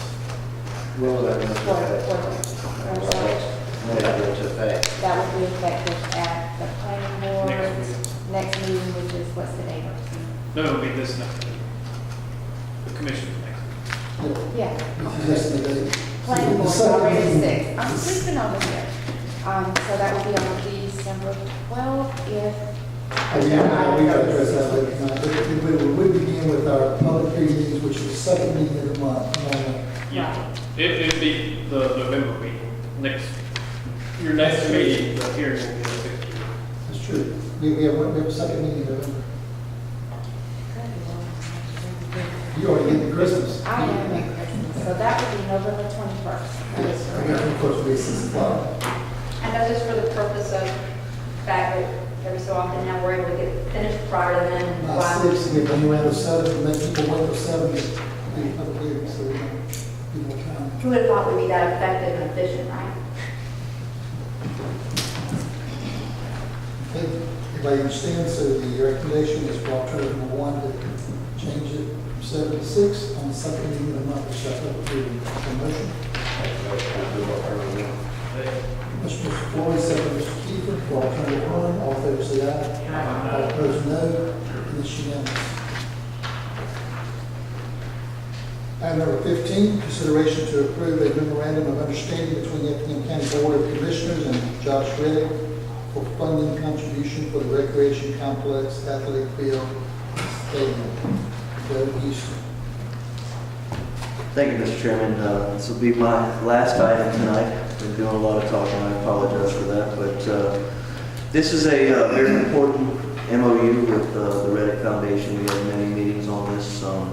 It states the overall contribution of $995, and it also states how they're going to distribute that to us in this MOU. We've sent it to them, they've looked over it, their financial advisor has looked over it, and our attorneys looked over it. And basically, he's going to give us $400,000 in the beginning to start, and then we will have a separate account, and we will be able to get draws off of that based on our construction schedule, with inspections, obviously, by the foundation to ensure that the work is being done. We'll hold all these funds in a separate account, an account for all the different transactions, and we have agreed to give them 2 updates per month with our financials, in addition to access to any of the transactions and information. And with an amount from an individual coming in this amount, I think it is more than understandable to have that kind of oversight and insight into the use of the funds. And we have no problems with that administratively. And we strongly recommend that the board accept this very generous contribution from our new World Series champion. Well, you probably should put on the record that Jones cannot attend the Houston Astros game. I'm sorry, that's So they got correct. hammered the night they attended. Okay, let me clarify this. If I had a vote, I'd vote for that too. When we arrived in Houston that one night, when we watched on TV, the next night they have noise, but I do know that none of that team would blame us for that. It's fantastic to have a young man that goes and wins the World Series. So I'm excited about it. Joking aside, is there a motion I see one in the back, I'm sorry, back there that he's like, well, they won the night I was at the game, right? Yeah. I told Miss Jones, she can go to the next World Series, but she's got to watch it from a restaurant. They did good that night. Coach Morgan went to a game as well, by the way. Yeah. Really good. I'm sorry. I'll make a motion to approve the MOU as presented. Second. Motion by Mr. Kiefer, second by Mr. Deloach. Have you ever heard it? All in favor, say aye. Aye. All opposed, no. It's unanimous. Item number 16, consideration to approve the council of December 5th, 2017 commissioners meeting and change the date to December, is that 19th, right? Probably the 12th. Oh, I'm sorry. We want to change it to the 12th from the 19th. Okay, council the 5th, change the 19th meeting to the 12th. Part of this is related to, and I'll let you share that. won't you? Oh, no, it's fine. You've got the details. So technically, we're canceling the 5th and the 19th. Changing the 19th. We're to 12th. canceling gonna have the one. 5th and we're changing the 12th. There is an opportunity to participate with ACCG at the White House on that 5th, and hopefully there'll be a couple of commissioners at least that will attend that. This is a once in a blue moon event, and I think it'll be good. I cannot personally be there, so it'll be. Can't believe y'all didn't go up there when Obama was there. We were not invited, Mr. Jack. First time we've ever been invited. How many of you are going? Any idea? We don't know. This agenda item is changing the meeting. We're going to talk about that in the next item. We're waiting. Okay. This is just changing the meeting. We're statewide, we're going to change the meeting, give an option for commissioners to attend, and I will be absent at that meeting anyway. So if a couple of you attend with it, we really love on attendance. So that's the background, is that, a motion to cancel the December 5th meeting and change the 19th to the 12th. I make a motion as presented. Second. Mr. and Mrs. Jones, second Mr. Loper. The motion as I just read and presented, all in favor say aye. All opposed no. It's unanimous, so we'll have one meeting in December, be clear on the 12th. And we'll also, and it will also be our, She said she tried before to go to do that. so, yeah. It'll also be our planning meeting, so make that too, okay? All right. Now we're gonna get to travel, Mr. Jack. Consideration to approve commissioner travel for County Commissioner Day at the White House being held December 5th, 2017.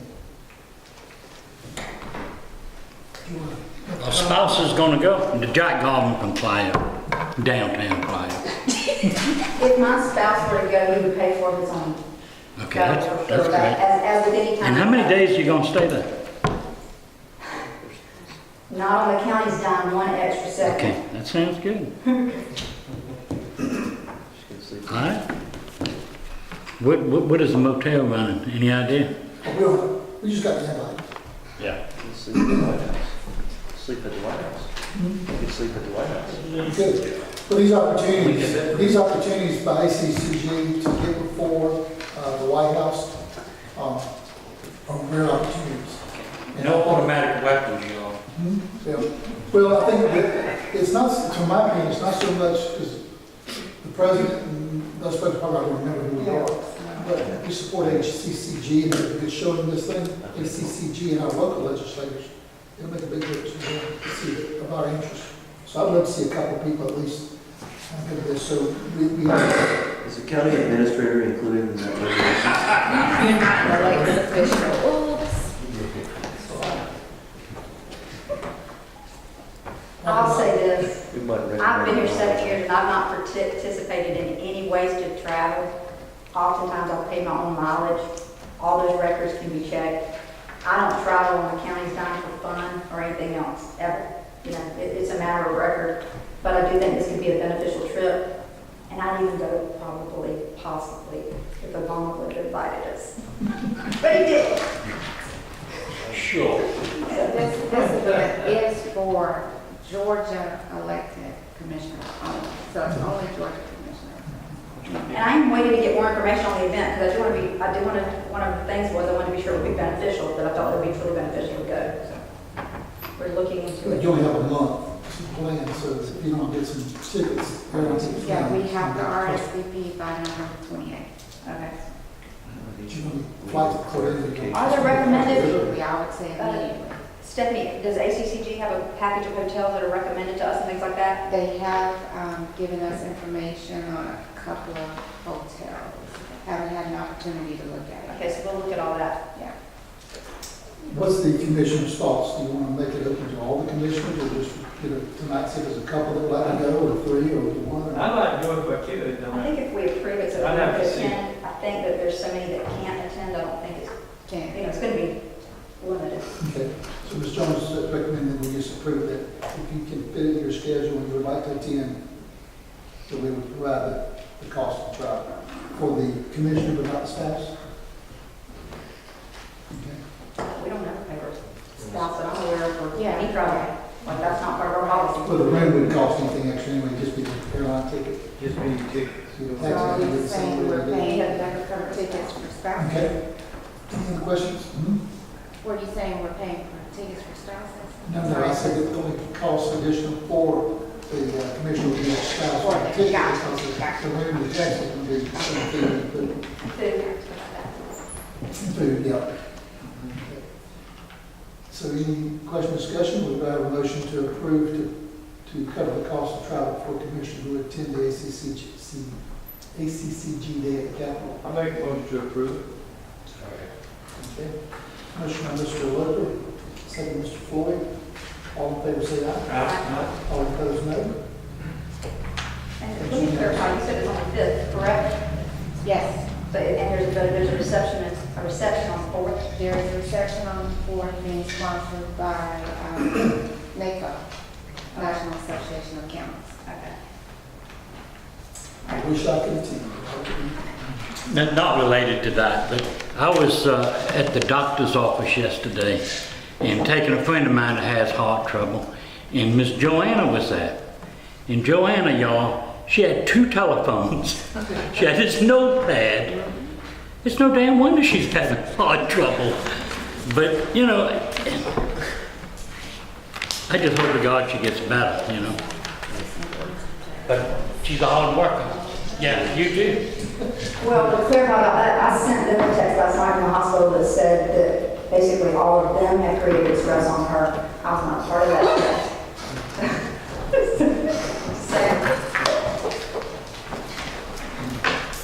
We love her, and she is vital to this county, so please everyone keep in her prayers. We look forward to her. She was in the bed last night with 2 cell phones, barking out like, I left this here, I moved money here, that's covered. I was a little offended this morning. I went down to prayer with her and I slept in. The doctor was in there and he asked her if she was employed and she says, I don't know if I want to tell you. You can tell her. So I wasn't sure how to receive that. I'm surprised, and she's afraid, like, they have beef with the county, like, are they about to operate? Yeah, that's right. That's right. Where do you live first? All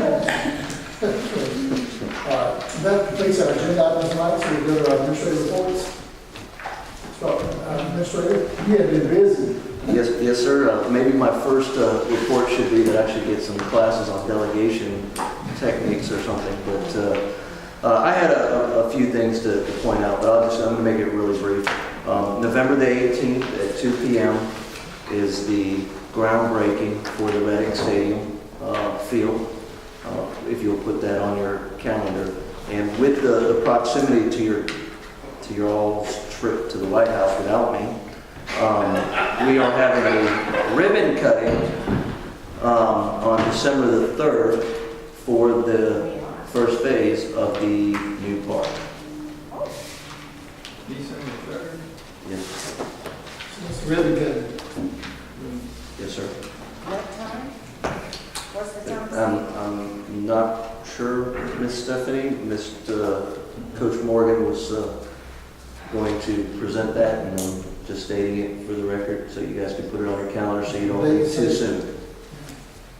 So, other than that, we've approved the batting cages for the park, and they're going to start construction on that. We have a gentleman here with Integrative Sciences that I wanted to give a minute to speak to some of the engineering that we've had and some review of the Atlas sand properties. And if Mr. Chairman, if you'll allow him to come in. Come on, wait. before you do that, remember the 3rd, that's 7 stone, because I'm gonna be here. It's December the 3rd, but, no, it's not set in stone, but, I mean, it's the date that we had spoke about with, Coach Morgan.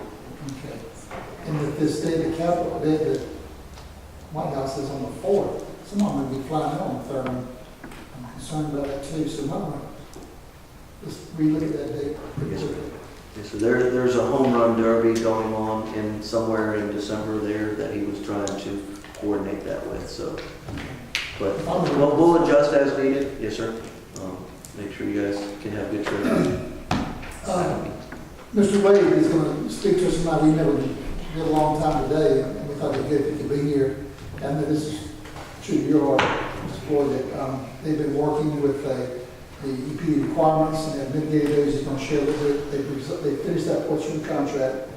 Hope he's got some idea of the cost for us, maybe some ranges, which is something less than 3.5 million than it was originally. And we talked about several things. We thought it'd be good if you could give us a little report and tell us where we're at. Sure, yeah, Wade Bircham, integrated science and engineering. And like the chairman said, we have been looking at the Atlas sand mine, and as you know, the sand mine, that's such a horrible name. I mean, it's just north of Eden, and almost figuratively and literally, you know, it's beautiful land out there. And so you guys, as you know, you acquired it several years ago, and at that time, the liability coming with that was to reclaim part of that property and so that the mining permit could be closed.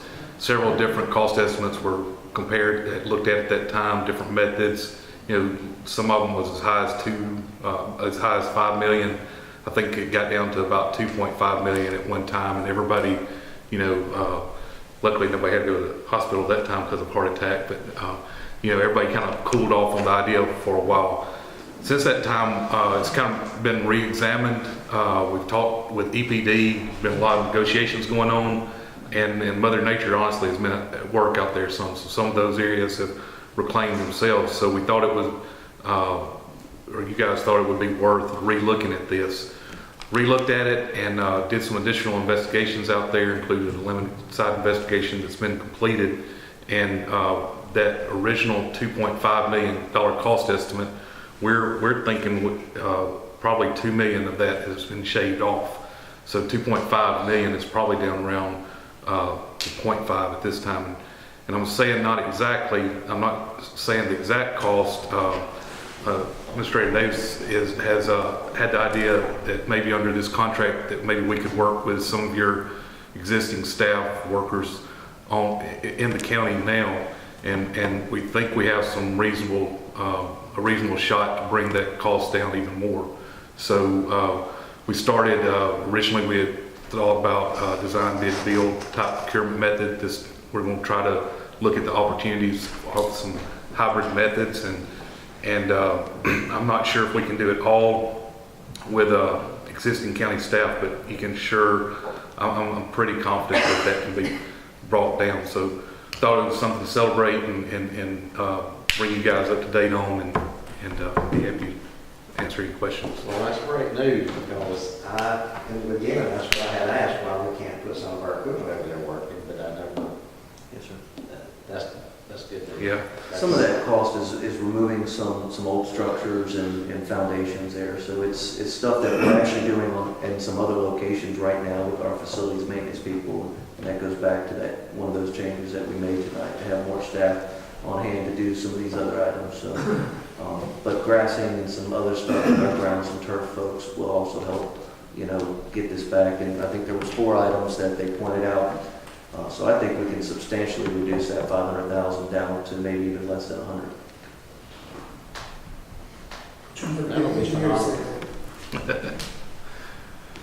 Yeah. We would have a piece of property that. There's a lot of things we're looking for. We're going to come back to additional information hopefully very soon. But the first thing we tasked them with was there was 4 things that EPD wanted. They presented their plan to them. They said if we do these things, they'll let us reclaim that permit. It'll be done. Then we could be recreational. We could sell it. We could do some other things we've been talking about doing. There's all kind of options for us now. So Sure. It's pretty good to go from about 3 million to Yeah. That's So you're amazing. getting your money's worth out of this guy. He's had me in his office all day with your staff trying to figure out what kind of equipment you guys have down to, what you can rent, so I'm trying to kind of under promise and over deliver a little bit. There's tremendous potential out there, and I've been asked, since I've been elected, what can we do with it? The cost was prohibitive for anything at those numbers, but that's something definitely that we need to.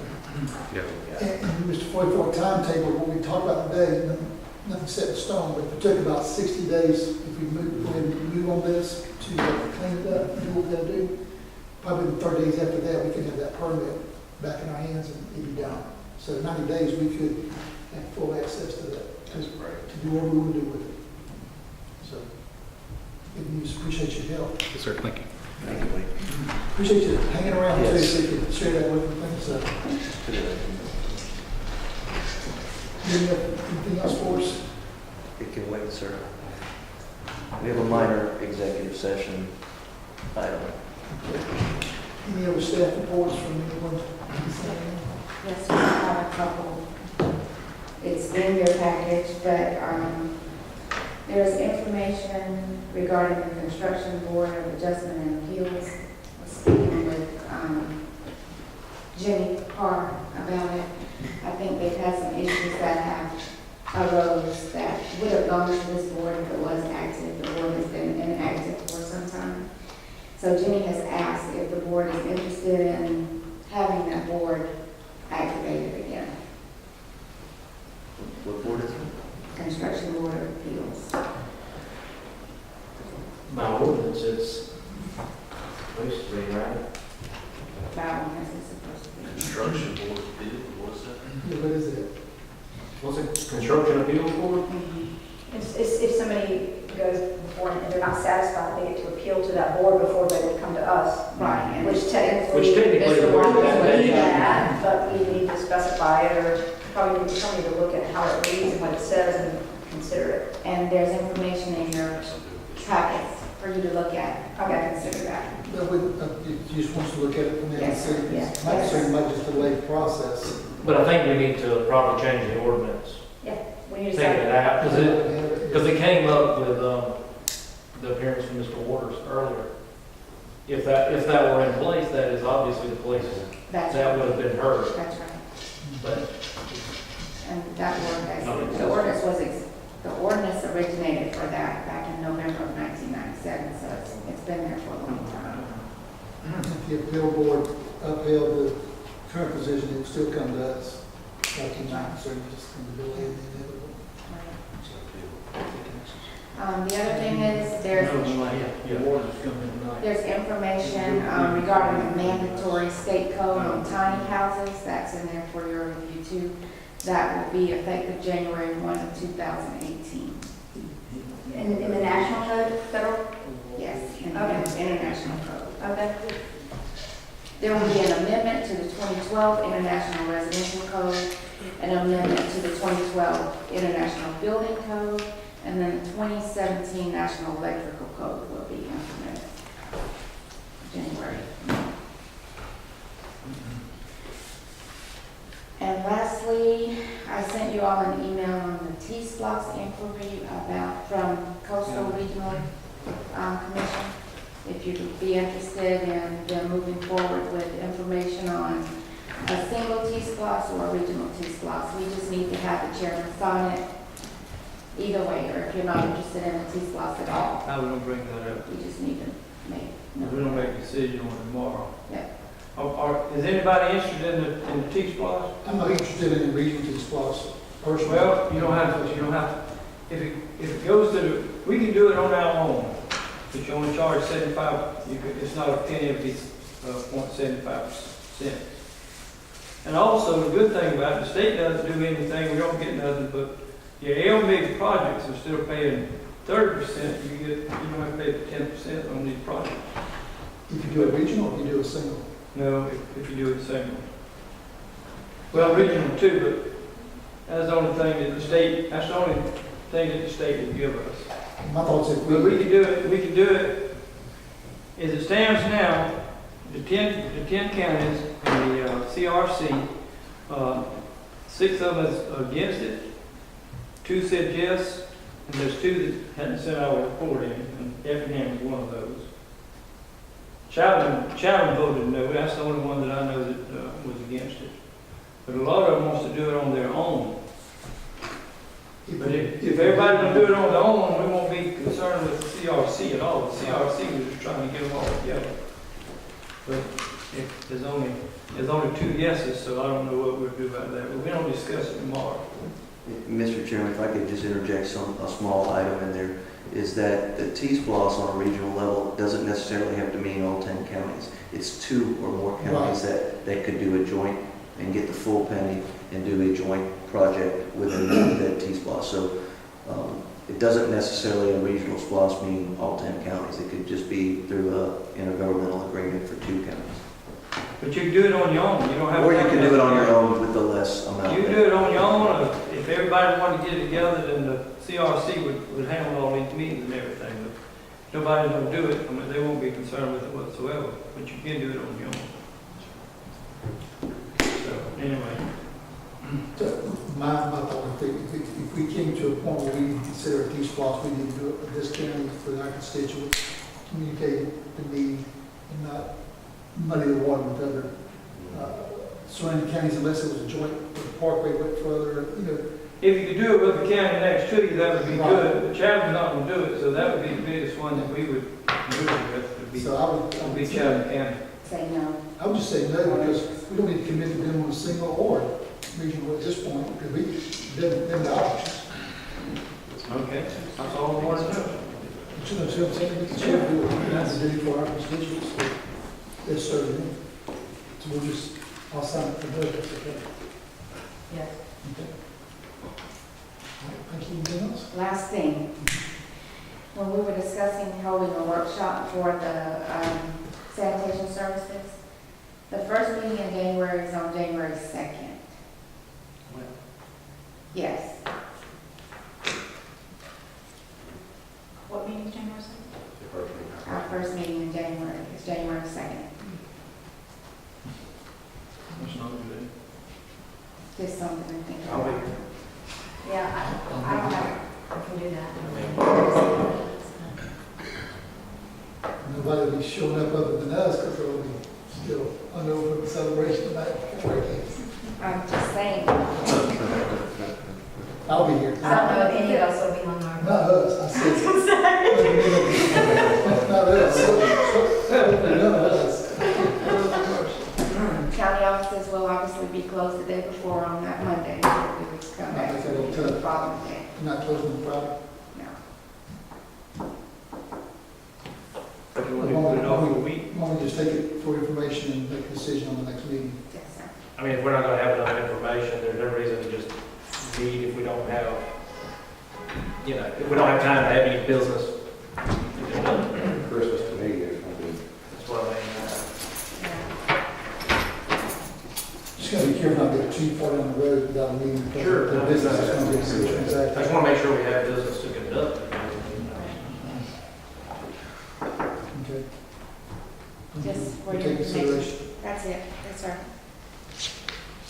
So any other staff reports tonight?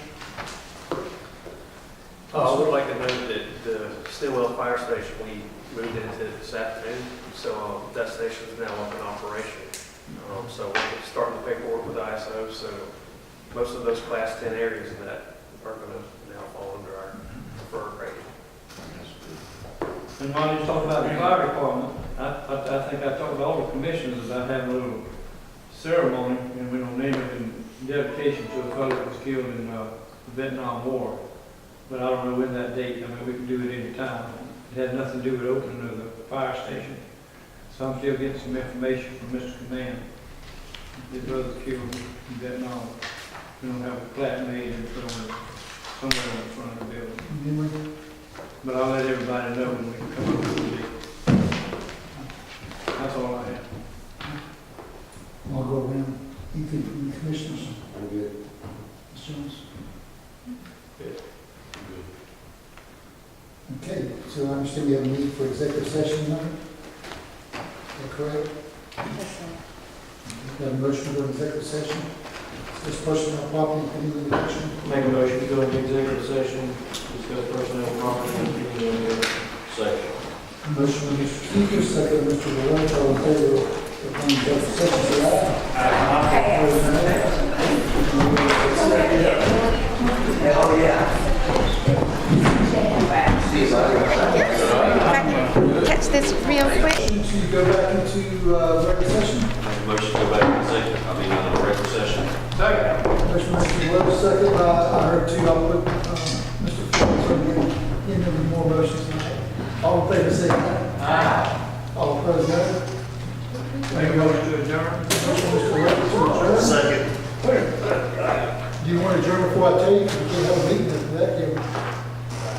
That's right. Do you want to hear just briefly what you want to adjourn? Well, no, well. I'm not an attorney, you won't let me talk about anything you don't want to talk about. Huh? The camera's on. You're talking about talking in regular session, right? Yeah, it does. That's not going to matter so much, is it? If you would like to give us some medicine, then go ahead and then we'll adjourn. Yeah, I was going to tell you. You're not taking any action about this. No, he was talking about, well, I was going to give you that update. In addition to getting that first project done, where we reclaim it, hopefully 9 days, probably be gone, we decide to sell it, recreate, or everything is a reservoir. Real quickly, Russ Pennington, that used to work at EPD, that we worked with so hard down in Lincoln, when we got out of Lower Florida and all that, was kind of in jail for all those guys. He's now with the engineering firm as a consultant, helping them. He's got all the connections and all the ties. He is helping us formulate a plan for a regional water source. It may very well be Atlas Sand, looking at some other things as well. We're going to come back to you with a contract to do the next level, which will test, if you approve it, when they pull water out of the Atlas, 138 acres, how fast will it replenish? Remember me telling you, if you went down a foot, we get 50 million gallons? Well, we don't need that much. If we went down 4 inches, we'll get about 15, 20 million gallons. How fast will it replenish? You can't get a straw into the Avicii. They believe all that is a yes. They've got the support of EPD, they believe for that, of the governor. Of course, our representatives, they're saying, he said, Jack told me, John said, you make it happen, we'll get it through. So we have a good opportunity for a regional water source where we can sell water. Bryan County has industrial park, probably aware of that, the building, about 2,000 acres. They don't have water availability for a big plant. Lower Brooke County's got some industrial in there, they don't have water. These are all within a stone throw of us, not mentioning our own water needs. And looking at it, the operational cost of this water based on the models. I think the models, I'm not sure they're as good as I'd like to see, but there are other models that are out there. If you take the capital cost out of it, it's about $2 per 1,000 gallons. We're paying $2.05 if we get our own plant.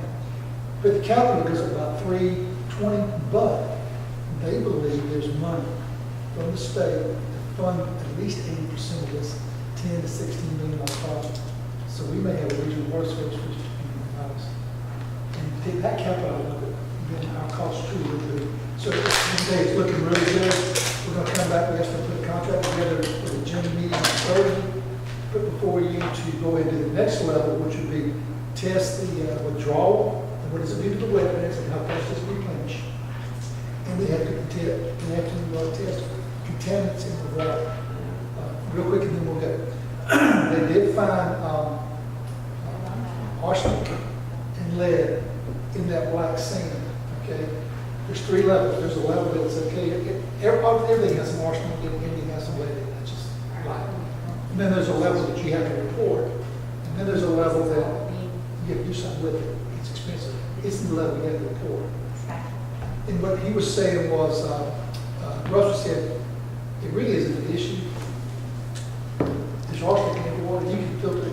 Arsenic's one of the easiest things to take care of. So that's not a showstopper for a...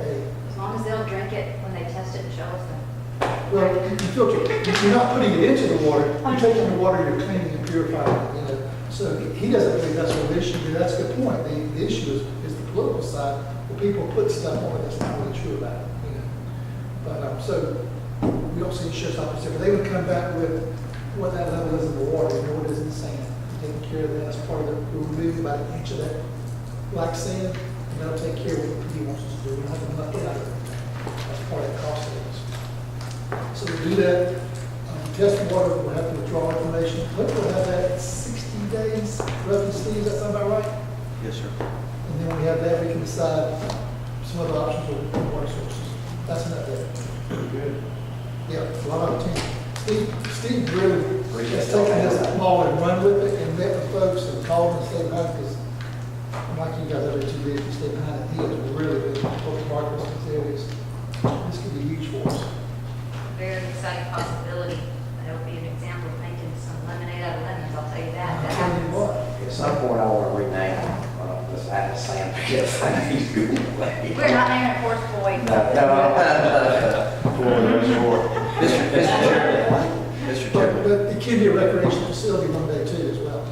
you also discussed the other potential, there's opportunities for taking water off out of the Savannah instead of the other side. But we would have to have a new site where we don't have the land at this time. So there's potential future, not just this one, but a future plan for another reservoir. This is the difference in looking for possibilities, like truly looking for them. How long have we done that land? Yeah, absolutely. Thought we were looking for it. That's the update, and we'll have a contract on the next phase, we'll just search for the next meeting. So with that, ready to return. I already, A motion to I made a adjourn. motion, second, all you got to do is vote on it.